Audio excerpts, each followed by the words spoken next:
Halifax Water has been making a lot of headlines over the past year. Now the municipal utility wants to increase the average water bill by 16.2% next year and another 17.6% the year after. If approved, the average household bill would jump by $148 next year and by $187 in 2027. Halifax Water is facing significant financial troubles with projected operating deficits of $18.7 million this year and to $34.1 million next year.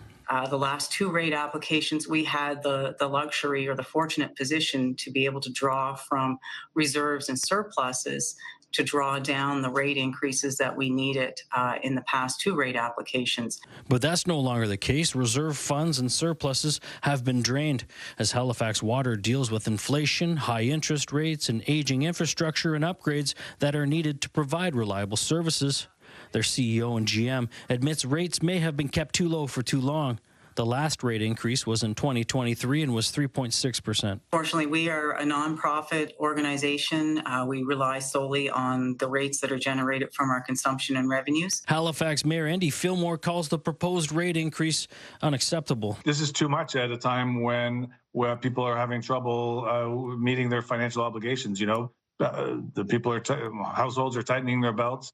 I've said before many times the municipality needs to tighten its belt. Halifax Water needs to do the same, and Fillmore wants to see a 20-year plan so as to avoid future rate shock. A 20 or even a 30-year plan that anticipates what the demands on the service will be so that we can prioritize the projects that are necessary to go ahead right now. At this point, no date has been set for the rate application hearing, but Fillmore is hopeful some intervention can lead to lower rates. In the meantime, he and council will look to higher levels of government to step in and tighten the taps before the ratepayers are drained. And Halifax Water doesn't have a perfect record as of late. Consumer confidence has to be down as twice in the past year. We've had boil water advisories issued because of system breakdowns at the Pockwalk Lake water treatment facility. Well, remember, that impacted around 200,000 customers.